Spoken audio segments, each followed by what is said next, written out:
Land and building को 10% से appreciate किया तो 1500। इन्वेस्टमेंट जो नहीं रिकॉर्ड की हुई थी वो थी 500 रुपीज़ की। तो रीवैल्यूएशन अकाउंट में 2000 रुपये को हमने कर दिया credit. Then there was outstanding liabilities. एक आउटस्टैंडिंग इलेक्ट्रिसिटी का बैलेंस था 100 रुपीज़ जो हमने पहले शो नहीं किया हुआ था क्योंकि ये लाइबिलिटी है, इसको अब हम कर देंगे क्रेडिट। तो हमारी एंट्री बनेगी revaluation account debit to outstanding electricity account 100 rupees 100 rupees being the amount provided for outstanding electricity bill. Next is हमारे कुछ क्रेडिटर है जो अब हमसे क्लेम अमाउंट नहीं करने वाले, इसलिए हमने उसको राइट ऑफ कर दिया, यानी कि उनको डेबिट कर देंगे अब। तो हमारी एंट्री बनेगी sundry creditors account debit to revaluation account. Amount is 50 rupees and narration will be being creditors not likely to claim are written off. इसके बाद हमने करना है जो भी रीवैल्यूएशन का प्रॉफिट या लॉस हुआ उसको एग्जिस्टिंग पार्टनर्स को ओल्ड प्रॉफिट शेयरिंग रेशियो में डिवाइड करना है। तो इसके लिए हमें सबसे पहले ये देखना होगा कि हमें रीवैल्यूएशन में प्रॉफिट हुआ या लॉस हुआ। उसके लिए हम क्या बनाएंगे, revaluation account. There is debit side, there is credit side. Furniture stock और प्रोविजन फॉर डाउटफुल डेट को हमने रिड्यूस कर दिया था, तो रीवैल्यूएशन अकाउंट की डेबिट साइड में उनको लिख दिया, to furniture account, to stock account, to provision for doubtful debt. उसके बाद हमने बिल्डिंग और इन्वेस्टमेंट को अप्रिशिएट किया था, तो वो हमने रीवैल्यूएशन अकाउंट की क्रेडिट साइड पे डाल दिया, land and building account, investment account. फिर आउटस्टैंडिंग इलेक्ट्रिसिटी आई तो वो हमने डेबिट कर दिया। उसके बाद सन्ड्री क्रेडिटर्स, अब उसका बैलेंस हमने रिड्यूस किया था तो हमने उसको क्रेडिट कर दिया। तो इसके बाद अगर हम इन दोनों को टोटल करें तो हमें मिलता है, क्रेडिट साइड में आता है 2050 और डेबिट साइड छोटी है। So debit side is short by ₹400। इसका मतलब 400 रुपये को हम दोनों पार्टनर्स में जो एग्जिस्टिंग है यानी कि एक्स और वाई, उनमें हम उनकी ओल्ड प्रॉफिट शेयरिंग में डिस्ट्रीब्यूट कर देंगे। Old profit sharing ratio is 3:2 और प्रॉफिट है 400। सो 400 का 3/5 हिस्सा जाएगा एक्स को यानी कि 240 रुपीज़ और 400 का 2/5 हिस्सा जाएगा वाई को यानी कि 160 रुपीज़। सो अब जो जर्नल में हमने लास्ट एंट्री पास करनी है वो हमारी बन जाएगी revaluation account debit to X capital account to Y capital account, यानी कि 240 in front of x, 160 in front of y and 400 in front of revaluation account. And narration will be being profits on revaluation transferred to existing partners capital account. इसके बाद हमारी question की demand थी कि हमें partners capital account बनाना है। सो let us prepare partners capital account. From the information given in the question, we have detected that there was opening balances for x and y. x का balance लिखने के लिए हम capital account में credit side पर जाकर लिखेंगे, by balance brought down, x 15,000, y 10,000। इसके बाद अगर हम जर्नल में एंट्रीज देखें, so first entry is bank account debit to Z capital account. तो जेड की कैपिटल थी 7500 रुपये, जेड के कॉलम में जाकर हमने लिख दिया 7500। And then there was an entry of goodwill, goodwill account debit to X account to Y account. X के कॉलम में 1500 रुपीज़, वाई के कॉलम में डाल दिया 1000 rupees. At the end there was entry of distribution of profit, तो हमने लिखा bye revaluation और ब्रैकेट में लिख दीजिए प्रॉफिट। एक्स को मिला 240 रुपीज़, वाई को मिला 160 rupees. And the last thing to be done is to balance the accounts. X का टोटल कर लीजिए, वो आया 16,740, वाई का टोटल आया 11,160 और जेड का टोटल आया 7,500। यही बैलेंस हमारा बन जाएगा टू बैलेंस कैरी डाउन और अगले पीरियड के लिए यही अमाउंट्स हमारी बन जाएंगी to balance brought down. So this is how we prepare partners capital account revaluation account. Now the next step at the time of admission of new partner is adjustment of capitals. At the time of admission of new partner, sometimes existing partners adjust their capital in the profit of their profit sharing ratio. So कई बार partner कहते हैं कि जो हमारी new profit sharing ratio बनी उसी ratio के हिसाब से अब हम अपनी कैपिटल भी बनाना चाहते हैं। सो उस केस में क्या होता है कि if the new partners capital is given, old partners capital account will be calculated accordingly और जो भी कैपिटल उनकी नई आती है उसको हम पुरानी कैपिटल के साथ कंपेयर करते हैं। अगर तो नई कैपिटल पुरानी कैपिटल से ज़्यादा होती है तो जो भी शॉर्टफॉल रहा वो पुराने पार्टनर्स लेके आएंगे, और अगर नई कैपिटल पुरानी कैपिटल से कम होती है तो जो भी सरप्लस रहा वो पुराने पार्टनर्स विड्रॉ करा लेते हैं। So let us take one example to understand this. Example is same as we have discussed earlier. The only change is that the capital of the existing partners will be adjusted according to the profit sharing ratio. So यहाँ पे हमने सबसे पहले revaluation account बना लिया जैसे कि हमने पहले भी बनाया था।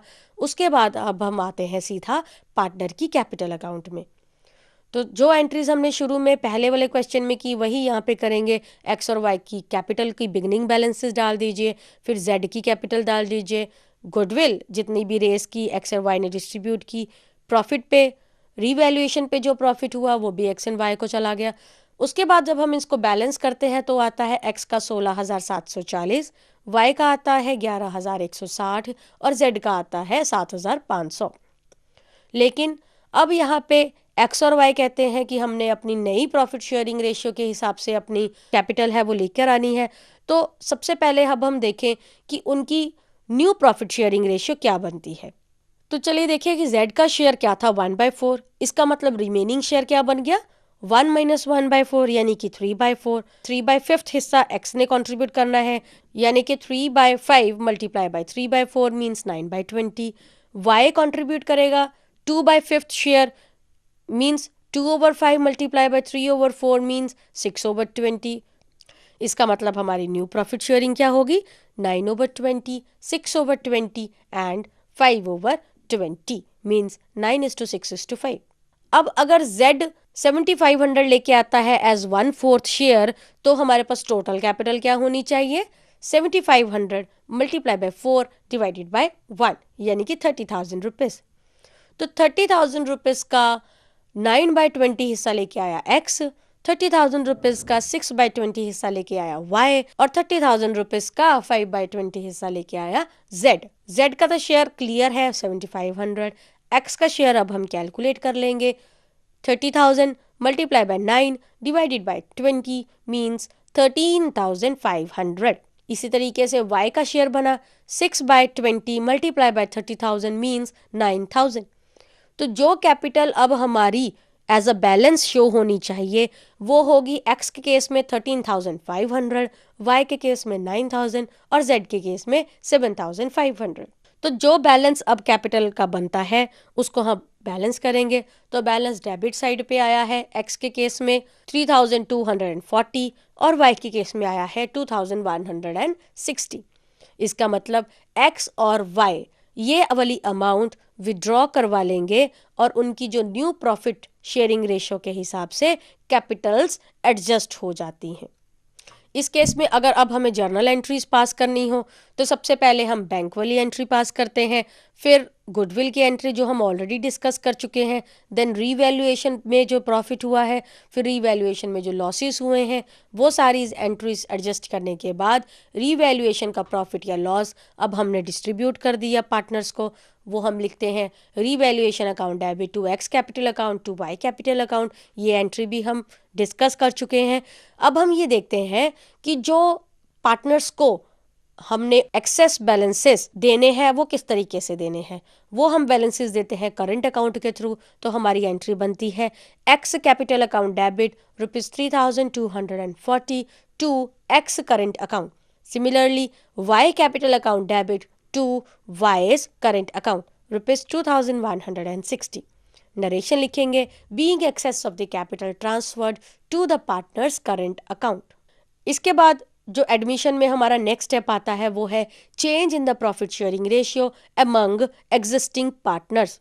कई बार एग्जिस्टिंग पार्टनर्स अपनी प्रॉफिट शेयरिंग रेशियो चेंज कर लेते हैं, तो जिस भी रेशियो में वो अपना प्रॉफिट्स या लॉसेस न्यू चेंजेस लेके आएंगे वही रेशियो के हिसाब से हम उनकी कैपिटल को एलोकेट कर देते हैं। Now let us take one example. Example is same as we have discussed earlier. The only change is that X and Y they were sharing profit and losses in the ratio of 3:2 and they decided to share the profit equally. You are required to record the entries in the journal, prepare the revaluation account and the capital account. तो चलिए अब हम इनकी सबसे पहले revaluation account बनाते हैं। Revaluation account में हमने पाया कि प्रॉफिट है, जैसे हमने पहले डिस्कस किया हुआ है। So those profits will be transferred to X and Y in their old profit sharing ratio. उसके बाद हमने देखा कि एक एंट्री गुडविल की वहां पे दी हुई है। Goodwill of the firm is ₹20,000। तो जो ये 20,000 रुपए की गुडविल आई, ये गुडविल भी हमने पुराने पार्टनर्स को दे देनी है। तो किस तरह से देंगे? वो देनी है हमने सेक्रीफाइस रेशियो के हिसाब से। एक्स को जो पुरानी रेशियो थी वो थी 3/5 और वाई की पुरानी रेशियो थी 2/5। अब एक्स और वाई कहते हैं हम equally profit and losses share करेंगे, यानी कि 1/2 एंड 1/2। इसका मतलब किसी को गेन होगा और किसी को लॉस होगा। एक्स को हुआ गेन 3/5 माइनस 1/2 मीन्स 1/10, और वाई को हुआ loss 2/5 minus 1/2 means -1/10। So goodwill is 20,000 rupees. 20,000 rupees का 1/10 शेयर एक्स गेन करेगा और 20,000 रुपीज का 1/10 शेयर वाई लूज करेगा। So entry will be X capital account debit, क्योंकि उसने नए रेशियो में गेन करना है तो गुडविल का उतना हिस्सा वो उसकी कैपिटल अकाउंट में हम डेबिट कर देंगे। So our entry will be X capital account debit to Y's capital account and narration will be being goodwill adjusted in the partners capital account according to their sacrifice or gain ratio. So there will be no change in revaluation account, but yes, partners capital account will be changed. First of all, we are going to write the balances on the credit side. So we will be writing by balance brought down, X account 15,000, Y account 10,000. And then there was an entry to adjust the goodwill. So we have written by X capital account 1,000 in the column of Y, and on the other hand 2 Y's capital account in the column of X. And now we are going to balance the account. X का balance करिए 15,000 और Y का balance किया तो 11,000। दूसरी तरफ X के balance में से 1,000 डिडक्ट करके जो टोटल बैलेंस अब हम अगले साल में शो करने वाले हैं वो है X के केस में 14,000 और Y के केस में 11,000। So all these were the accounting treatments when a new partner is admitted to an existing partnership firm if the goodwill already appears in the book.